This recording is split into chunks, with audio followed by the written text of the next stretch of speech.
All right, guys, what's going on? Welcome back to Chris's Sports Corner.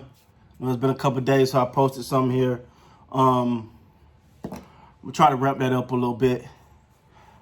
Just trying to figure out, how to adjust in this time. I try to bring information to you guys, but I constantly, I want to make sure it's good stuff, man. I don't want you making videos, and that does me no good, does you guys no good. So it got to be good stuff.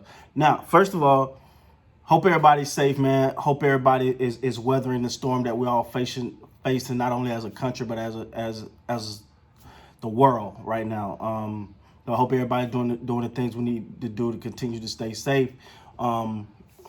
And special thank you to everyone, all the doctor, first responders, the average Walmart, and all the Walmart, supermarkets, all these places, man. I just want to say thank you guys for being the heroes during this time. Now, first of all, let's address the hat. It's a Bulls hat, so I'm about to talk about the Bulls. Ain't nothing changed. Still Laker Nation all day. This is a cool hat, though. I had this. I've actually had this hat for a while. I really got it just because I thought it was cool.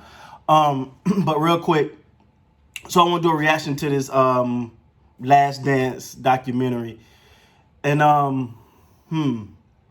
So when you watch this documentary, you don't know the format of it.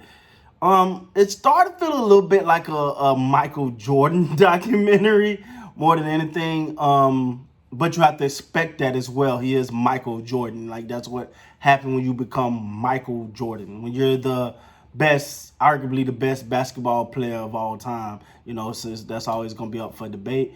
But when you are Michael Jordan, the most polarizing figure of all time in basketball, when you do a documentary about that team, he's going to be the focal point. And that's understandable. But there's a couple things about that. First of all, I didn't know Jerry Krause. Like, honestly, I'm going to be straight up with y'all. I didn't know what Jerry Krause looked like before this documentary. And I really do feel like Jerry Krause is... I ain't get it.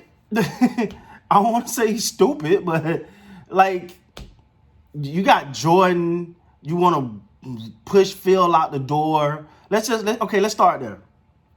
The desire to push Phil Jackson out the door, to me, was idiotic. Like, for what reason? I didn't get the reason why he wanted Phil Jackson gone. Like, you just coming off a championship win. You brought the man to the league, but now because you're not getting the credit or the notoriety for being the intricate part of the team that you are. And let me preface this by saying Krause was a key element in that. Like, what the Bulls did had a big part of that. But he also, as we're seeing in this documentary, he was a big part of the decline.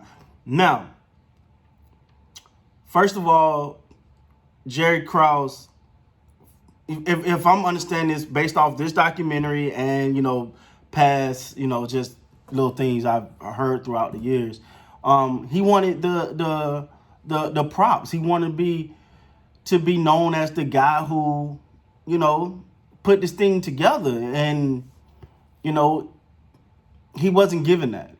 But it's hard. Like, everybody, first of all, let's say everybody took a back seat to Michael, right? Like, everybody took a back seat to Michael Jordan. I don't know what you expect when you got somebody as big as Michael Jordan. As a teammate, you took a back seat to Michael Jordan. As the coach, took a back seat to Michael Jordan. The owner gonna take a back seat to Michael Jordan. See, what Jerry Krause didn't understand was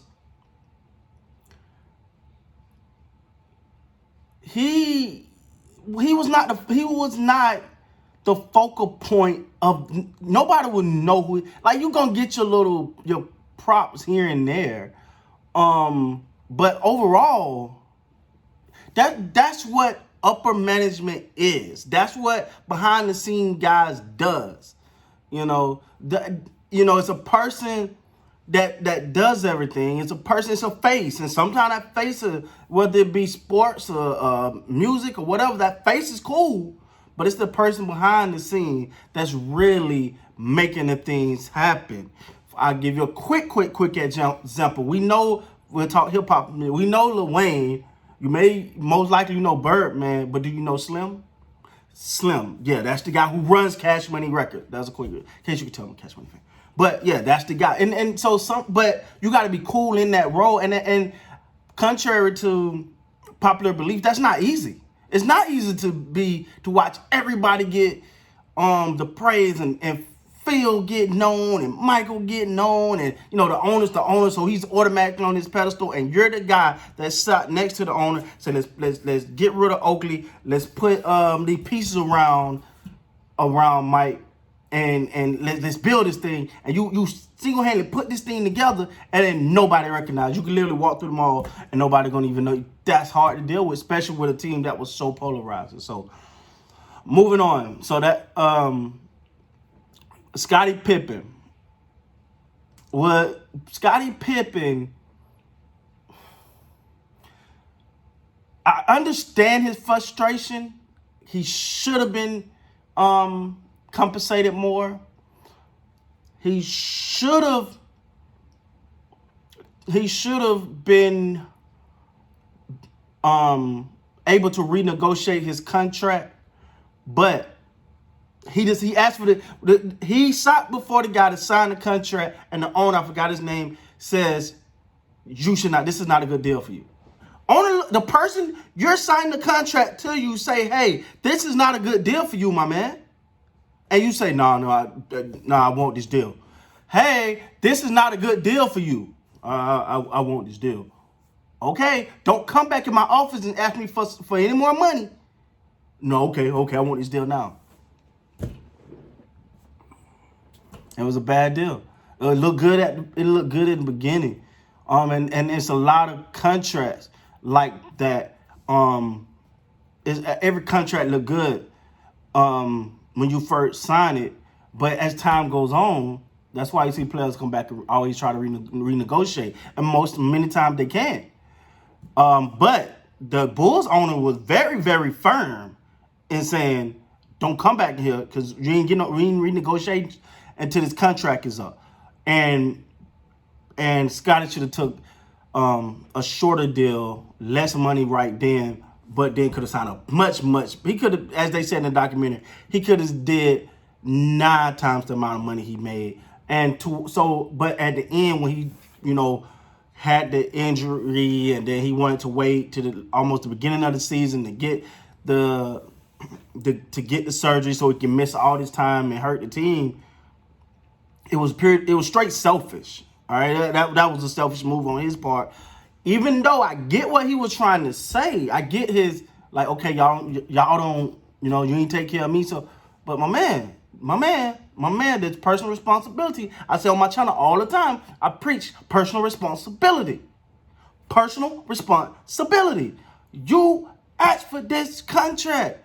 You said, no, I'm going to take this 7-year deal. When the man that's sitting down at the table with you said you should not take this contract, it's not a good contract, and you still want to take that contract.